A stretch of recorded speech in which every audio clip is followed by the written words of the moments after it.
Hi everyone, welcome back to the Aspiring Young Artist Podcast. My name is Charlie. And my name is Pablo. And we are here with a very special guest, Mr. Connor Wells, the man, the myth, the legend. Hi Connor. Hello. How you doing, mate? I'm not too bad. I'm not too bad. I'm nice and toasty here in me office. I've got snacks and drinks all at the ready, so yeah, I'm all good, man. Yeah. Thanks for coming on. I know you've got a very hectic week. Anytime, mate, anytime. It's a quiet day today. Usually I've got a busy Friday, but today's turned out to be quite quiet, so it's been nice and chill, so happy days. Yeah. So we've got kind of three main groups of questions we're going to ask. Kind of music-related ones, photography and video ones, and then podcasting ones from when you did your podcast. Nice. So, yeah, we're going to get into that. We're going to start off with some music-related questions. So, first of all, would you like to introduce yourself? Yeah, it's a bit hard to introduce myself. It's a bit strange. So, yeah, my name's Connor Wells. I am a man of many job roles and titles. So, my sort of day-to-day job is I'm a photographer, videographer, video editor, and podcast producer. But I guess now, because of lockdown, on the side, I guess sort of musician and singer. So, before the start of lockdown in 2020, I had like 150 odd gigs booked, so they all just got straight out the window because of lockdown. So music has sort of been like a side hustle right now. So photography and you know, creative, all that sort of stuff is now like my main job, which is pretty cool. Yeah. So starting with some music questions, who would you say are your main inspirations in music? Oh, that's a good question. I'd say Tom Petty and the Heartbreakers. I just love like their simple like chord progressions. They're very, very nice, simple songs, really sort of good like storytelling, like lyrics. I just love Tom Petty. They're just great. Like you can proper like get like rocky with them, but they're also like pretty chilled. I like Simon and Garfunkel, Nick Drake. But to be fair, I listen to anything. Like sometimes I could listen to some like EDM music, and then suddenly I'll be listening to like pop punk, rock, alternative, like dreamy sort of chill stuff. It really, really varies. Yeah, I mean it's good to sort of try everything out, isn't it? So Pablo, absolutely. Next question, Connor. What kind of music did you grow up with? So I grew up with like a real like range of stuff. Like my mum would like listen to like stuff like Bob Marley, ABBA, all different like Simon and Garfunkel, all that sort of stuff. And then I slowly started like getting into that sort of stuff. So I was listening to like Bob Dylan, like again like Tom Petty and Nick Drake. And then I think back in 2010, 2009 maybe, I went to like my first gig. I went to see Guns N' Roses at the O2. It was a great gig, and it was actually like the first album I actually bought with like my own money. So I was doing like paper rounds pretty much every other day, and yeah, decided to buy Guns N' Roses debut album with like my money, and that was like the first album I bought. So I was like really, really listening to that. Yeah, I listened to loads of stuff when I was young. Yeah, gotta love Guns N' Roses, to be honest. Oh mate, they're great. It was a great gig, but they turned up like on stage like an hour and a half late, so I had to like miss the last 10 songs. It's fashionably late, isn't it? It is. Like there's loads of stories when he's turned up late. Like sometimes he'll like get lost from the hotel. There was one story where the singer Axl Rose was late because he was watching Teenage Mutant Ninja Turtles. So I don't know what the excuse was for this one, but yeah, an hour and a half late, but worth it. Yeah, so that's the kind of music you grew up with. So what kind of music do you listen to now? I listen to a whole range. Let me get my Spotify up because sorry, my camera's in the way of my screen. So let's have a look at my recently played. So my recently played, bit of Stevie Nicks, then proper changing it up, going to KSI. I've been listening to a lot of KSI. I can't deal with KSI. Yeah. Tom Petty. I was listening to Sting yesterday as well, and then Taylor Swift. I was actually listening to Taylor Swift's latest 2 albums, which are absolutely class. Love them albums. So it's so varied. There's no like structure to what I listen to. It's really like what I'm in the mood for. No, Taylor Swift's a bit of a guilty pleasure, I think. Yeah, I think it is a guilty music's pleasure. I think amazing. like her last 2 albums, Folklore and Evermore, they just were so different to anything she's put out, and I just proper resonated, proper loved them albums. She's had some sort of drama in the news recently, hasn't she? She has. So yeah, she wanted to like buy her masters back from her old releases back when she was doing country music, and Scooter Braun, who is manager of Justin Bieber and a few other people, he sold the masters to a publishing company, which means if like she wants to do anything with her music, she has no control, no say over it, so she's having to like re-record her old albums. It's a shame. Yeah, when I was looking at kind of music news stuff, it was just her and Brittany Spears. Yeah, free Brittany. Have you guys watched the documentary yet? I haven't, no. It's meant to be really good. I might watch it tonight, but I don't know. No. She came up on my For You page on TikTok, and it was like in the comments, it was like, Brittany, wear a red shirt if you're okay. Yeah, it's a proper like conspiracy. I've seen people like saying in the comments like blink repeatedly in your next TikTok if you're not safe, and then she'd be like doing videos where she'd be like blink like that. It's so weird. Yeah, I mean she's never really had a stable career, has she? No, I feel bad for her though. I feel bad. It's a sad story, really sad. It is, yeah. So, Pablo, this is your question. Sorry. I quite like this question. What are your favourite songs to play now? Ooh, favourite songs to play now? I mean, I haven't done like a proper gig in about 4 or 5 months, so it's really weird. I'm very much out of practice, but back when I was like heavily gigging, you know, like every sort of Thursday to Sunday night, it would usually be my favourite song would be to play is Redbone by Childish Gambino, so I do like a little acoustic like loop pedal version, a few keys down because I can't hit those notes that he can, but that was always quite a fun song to play, and like audience would always give it a good reception because like half of them don't really understand what a loop pedal was, and they were wondering how does this sound so big with just one guitar. So yeah, I used to love playing Redbone or Save Tonight by Eagle Eye Cherry. That's always a good one. Oh yeah. When I saw you live, I think my favourite songs of yours were Save Tonight and, well, Brittany Spears, like we were talking about. Oh yeah, I forgot. Yeah, I do. Hit Me Baby One More Time. That's a guilty pleasure of mine. Yeah, I quite like that one. Forgot about that. It's been so long since I've done a gig. Like I'm so out of practice. Have you done one since that Eat Alfresco in town? Ooh. I don't think I have. I think it was announced so quickly. That was my last gig, and I didn't even realise it was my last gig. So yeah, that was probably it. I actually loved doing that in town. It was kind of a... Oh yeah, you did it as well, didn't you? Sort of a relief. Yeah, I did it. People loved it. I got 250 quid off that. Yeah, I know. That was amazing. I got like 150, but to be fair, the weather was like pretty bad that day, and the other days I was booked in for that, the weather was all pretty bad, so I never actually got to do them, and then lockdown was announced, so I'd never got to do them anyway. So yeah, I think that was my last gig, the farewell tour. Yeah, I saw one poor person doing it in the gazebo in the pouring rain. Felt really bad.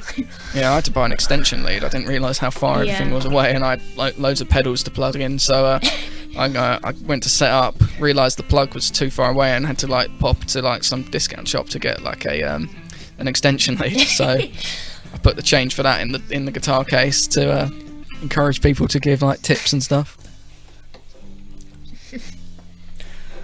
So this is a question that we're hoping to ask all our music guests, which is, what is your dream music collab, and where would your dream place be to perform it?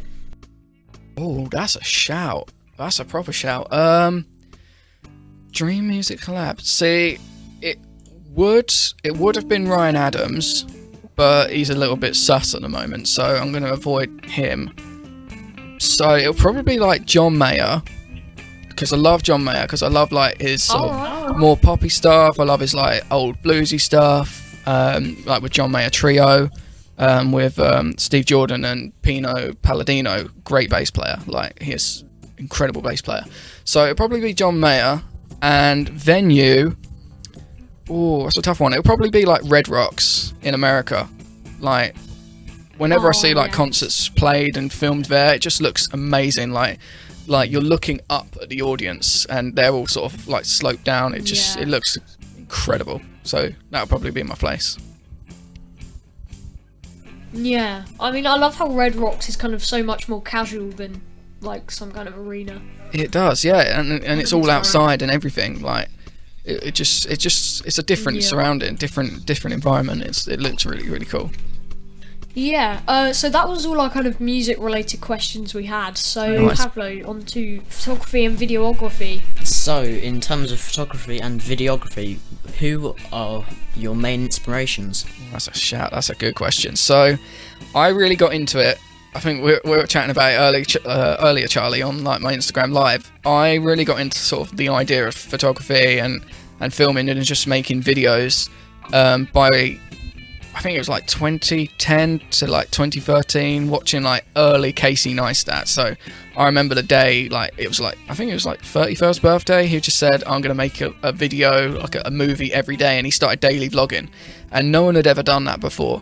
So I was like, I'd wake up like every day ready for like Casey Neistat's vlog, seeing what he'd been up to. And then like I got into more people like Peter McKinnon and Matty Apoya, Lizzie Pierce, Chris Howe. Like, I watched all of them. So yeah, I really learned everything I've got there through them, and then just like toying around. So, but I think biggest inspiration is Casey Neistat, because he just has a way about him of like telling stories. It's his production level of like YouTube vlogs was just above, like levels above everybody else. So yeah, probably Casey Neistat biggest inspiration. Yeah. He is great, and Peter McKinnon too. I started following him. Oh, they're class. I miss Casey. on He had a phase where he was like uploading every day, back in 2020, and then now he's just disappeared again. He does that all the time. Yeah. He'll upload every day for a month and then just like disappear off the face of the earth. It's annoying. Yeah, right, where are we? So that kind of linked into our next question of what made you start photography. That's photography, not videography. So yeah, what made you start photography? So I got a camera. I think I got my first camera. It was a Nikon D5200. Proper low budget entry level camera. And I was in London one day. I was doing like some shopping. I was up and down Oxford Street. I went to like the H&V to get some stuff. And I just thought, you know, Oxford Street's really, really pretty around Christmas time. So checked my bank balance. Luckily, I didn't have any too many bills coming out, and I just wandered into Jessop's when they were a thing, and I just bought a camera, and it sort of just took off from there. I was just like toying around with all like the different settings, taking pictures of anything I want. Then I was practicing like doing like self-portraits, and then practicing on like friends and family, dogs, and all that sort of stuff. You got to do that. Got to get some good pictures of dogs, and then it took off like since there. Then I upgraded to a Nikon D5600 because it had like a nice little flip out screen, and that was just a little step above what that camera was. And that's really when like my photography sort of took off, and I just started trying to like make a bit of money from it, and the rest carries on from here. Yeah. I'm meant to be doing a dog shoot tomorrow. I was meant to do one today, but they got ill. I've got a very excitable Springer Labrador Nice. puppy. Bring treats. That's Trust gonna me. be- Bring treats and something that squeaks, because Yes. that's what when I do photograph dogs, I like tape something to the top of the camera that like squeaks. So when I'm going to take a photo, Yeah, no. you can squeak something. They look at the camera, and then you can get the picture. That's quite a cool Yeah. idea, actually. I quite like that. Good He one. is. Little Good photography technique. hacks. I've got cats, so we've probably got some kind of toy. The next question is, what made you start videography? So We've sort of gone over that. haven't we? So when Yeah. I started videography and making videos, just sort of like vlogging and just sort of saying whatever sort of come to my mind on like my YouTube channel. And then just I realized like when I upgraded to my second camera, the D5600, it had video features as well. Now it weren't the best. The autofocus would just sort of like hunt back and forth. Like half my videos were out of focus just because I hadn't set it up properly. And I just wanted to progress to the next step, because I'd say videography is a lot harder than photography, particularly when it comes to the editing side. So I just thought I might as well like branch out and try videography as well as photography, because that's sort of like two different things under my belt, and if I can make a bit of money doing those things, that's great. And then little did I know that it would become my full-time job. So that's sort of where that progressed. Yeah. Okay, next question on our list is, what would be your dream camera? Oh mate, you know me too well. well. It doesn't have to be. It doesn't necessarily have to be a real camera. It doesn't have to be a real camera. Make up your own camera. Some like dream specs, do you mean? Yeah, I guess. Yeah, you can do dream specs. Okay, so full frame, has to be full frame. Yeah. 4K. I think 8K is a little bit overkill for the time being. Like with the new Sonys and the Canons, I think no one's going to be filming too much in 8K unless you're like Marquez Brownlee. But yeah, something up 4K up to 120 FPS, no overheating. I think flip out screen, none of this like flip up screen or flip down screen. I can't be dealing with that. I've got to be able to like see myself. So yeah, flip out screen. Reliable autofocus. No overheating, weather sealed would be good, and no time limit. Yes, mate. You know, no record limits. I'm sick of the half-an-hour record limit. It sucks. It does my head in, and none of this 29:59 record limit. That just gets in the way so much. So, yeah, unlimited record time. That would just be class. Yeah. Yeah. What would be your dream camera in terms of cameras that are actually real? I think the C70 that's recently come out. It's Canon's first RF mount cine camera, and from what I've seen of the reviews, I'm hopefully pre-ordering one. It's still on pre-orders at the moment, so I'm hopefully going to pre-order one in a couple of months. So I'd say the C70, because you got like 4 inputs for like audio and mics and stuff. You got 4K up to 120 frames a second. It's a Super 35 sensor, so it looks proper like cinematic. It's already like cropped in with like, you know, when you're watching things and it's got like the black bars, so it's already got that sort of format there. Great autofocus, no record limit, which is great. So, and it's small form factor, so it's got like, it's sort of like a big like 1DX Mark II or 1DX Mark III. So it's not like a big massive like cinema camera. It's like proper like small size. So I'll probably go for that at the moment.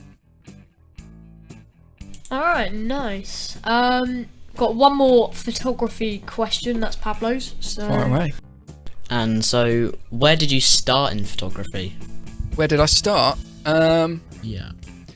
So yeah, I think I've pretty much started like just doing like self-portraits, and then I'd like start posting on my Instagram like just random photos that I took. I then started like offering like bands and friends if they need like headshots and something for like their Instagram, and then just started like making connections to like local businesses. So a video that hopefully I'm going to be doing like next lockdown, like after it's over, is I'm going to be going to like local businesses and offering them free photo shoots, because there's definitely a lot of value in free, because sometimes I'll get like clients like approach me and I'm saying like, okay, is this going to be like a long-term thing, or is this just like a one-off shoot? So if it's going to be like a long-term thing, I'll just like say, I'll do the shoot for free. I'll do some photos for your Instagram for free, and then they'll just like continually book me. And so I'm gonna hopefully like make a video just going around to like local businesses and Hitchin, just offering them free photo shoots. So I think it's sort of like progressed from there. It's a hard one to answer, but it really took off like unexpectedly. Like when I first got into it, it was very much like a side hustle, and then lockdown was announced and I was still working in nurseries, so I thought either I can wait for like lockdown to like finish and go back to a job that I'm not too keen on, or I could just like take a risk, quit my job the day before lockdown and go in to pursue photography, videography, and all that sort of stuff. And I did, and it thankfully paid off, which is pretty handy because I've got a very expensive mortgage to pay. That must have been like a massive decision.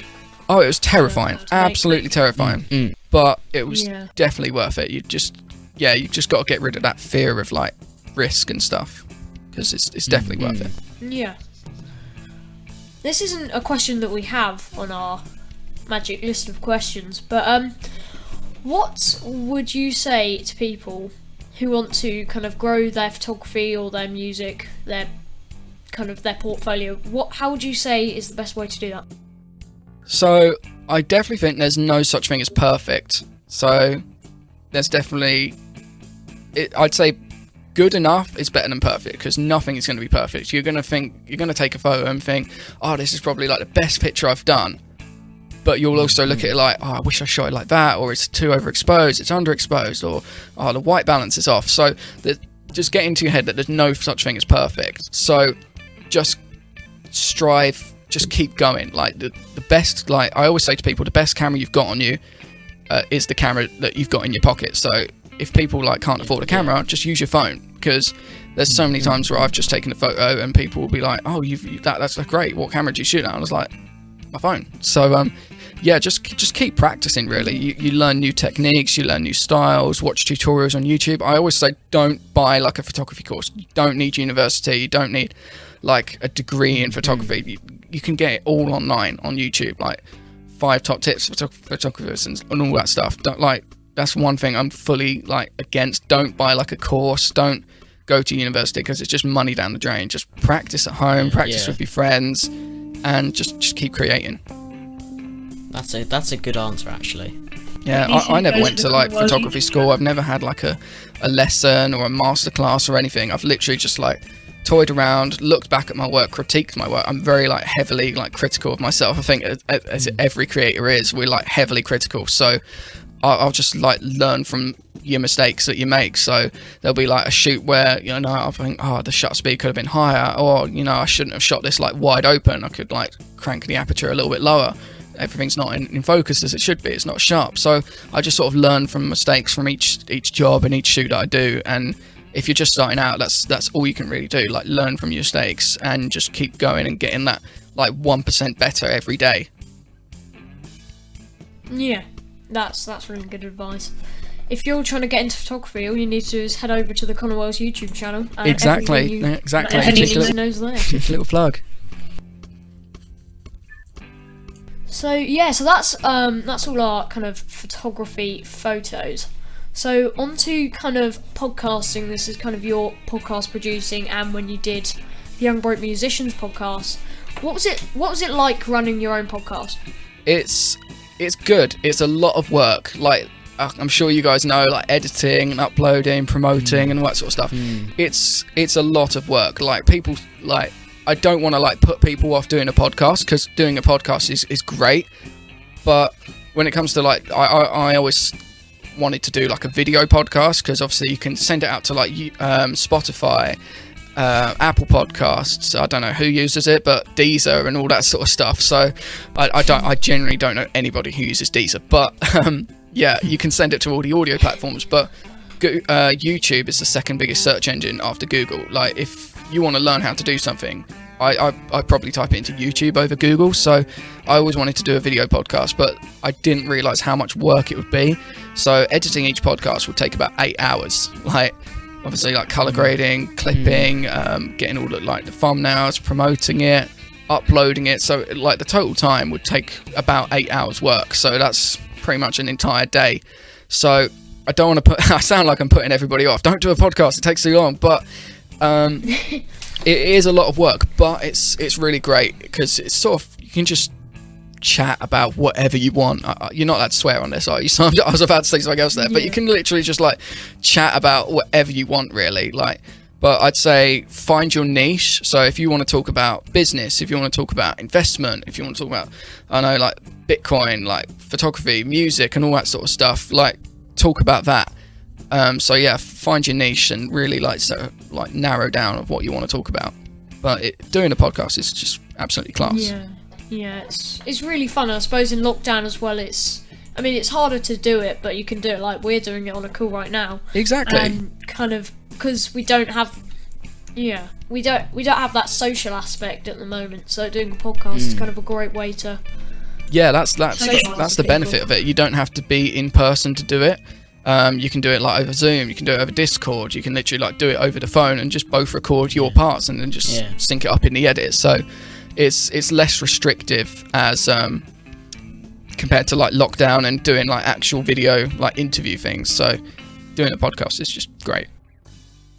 This is an epic question, Charlie. The thing on the bullet point just says the Rodecaster Pro. The Rodecaster Pro. I'm using it right now. Let's move the camera and I'll show you. So it's currently sat down there on a chair because my desk isn't big enough for it at the moment. But I love the Rodecaster Pro. I've done like a whole bunch of videos talking about it. It's generally like my favourite bit of tech that I bought. Like when I bought it, I got help from a sponsor as well, which was pretty nice. So big up Simon and for sponsoring that. So I bought 4 of these mics, the Rode Pod mics, 4 stands, 4 headphones, and then the Rodecaster Pro. Oh, and 4 cables as well.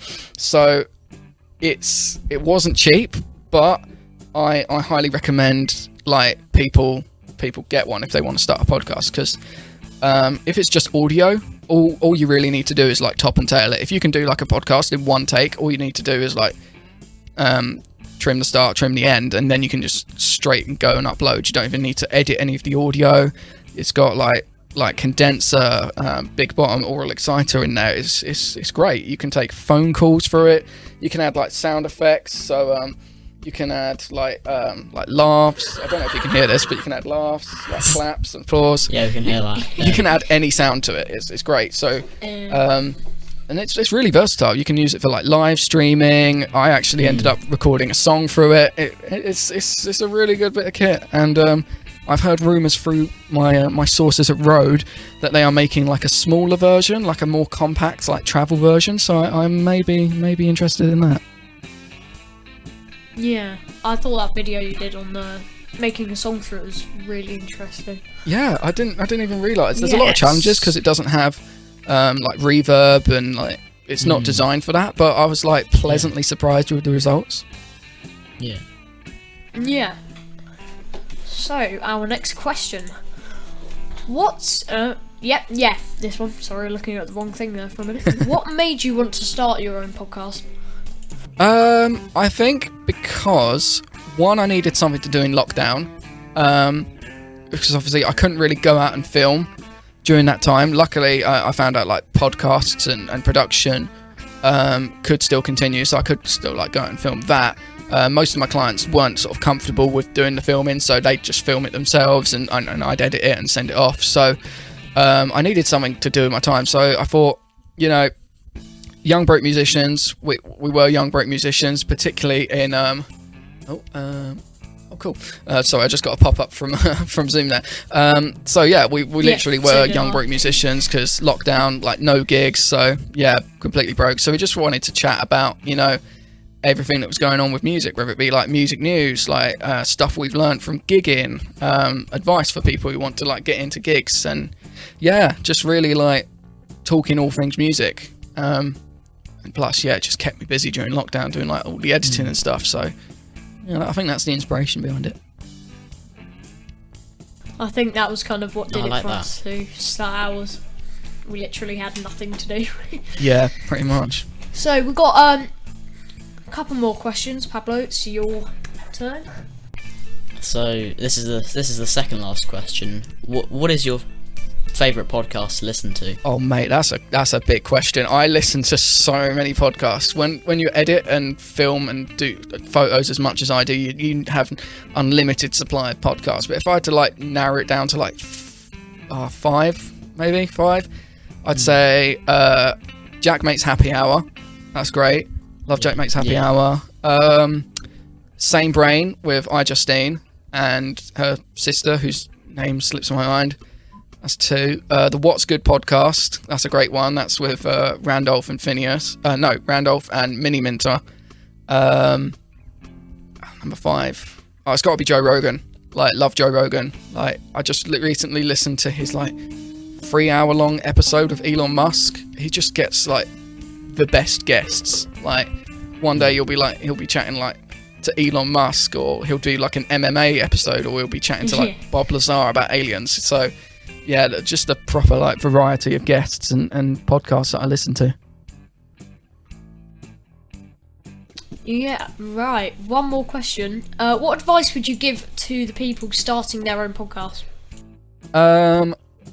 Advice for starting your own podcast. Don't worry too much about gear. You can record a podcast with your phone. You can record a podcast with your headphones. Like if you've got like the headphones with like the speaker thing on there, you can record it through that. Just talk about what you're passionate about. If you can talk about what you enjoy without getting sick of it, start a podcast about it. If you want to talk about everything you know about, I don't know, trains or the Titanic, make a podcast about it. If you can talk about it so much that your friends get sick of it, that means you're passionate about it. So yeah, talk about and do it on something that you're incredibly passionate about. Yeah, I mean, there's a podcast market for literally anything. Oh, absolutely. There's only like, I think currently there's 850,000 podcasts, like active podcasts. Where if you compare that to YouTube channels, there's like 5 million, 6 million or something YouTube channels. So it still sounds like a lot, but compared to like YouTube channels and blogs, it's an incredibly small market. So I think jump on audio and podcasts is definitely the right time to. Yeah. So one last thing before we end the episode, or Zoom cuts us off. Yeah. Just plug all your social medias. So I sometimes post on Facebook, so you can find me on Facebook, Connor Wells. It's the one with the blue tick. You can find me on Twitter and Instagram, which is at CJW_HQ. I'm not on Clubhouse because Clubhouse is too addictive and people spend too much time on it. And again, on my YouTube channel, Connor Wells, I think I upload every Monday and occasionally on a Friday. So yeah, those are my platforms. Oh, and connorwells.com as well, my website. Yeah. Okay, thank you so much for coming on. It's been great. You can follow us on our Instagram is at Aspiring Young Artists Podcast, as is our YouTube. So yeah, we'll see you all next episode. Goodbye. Bye.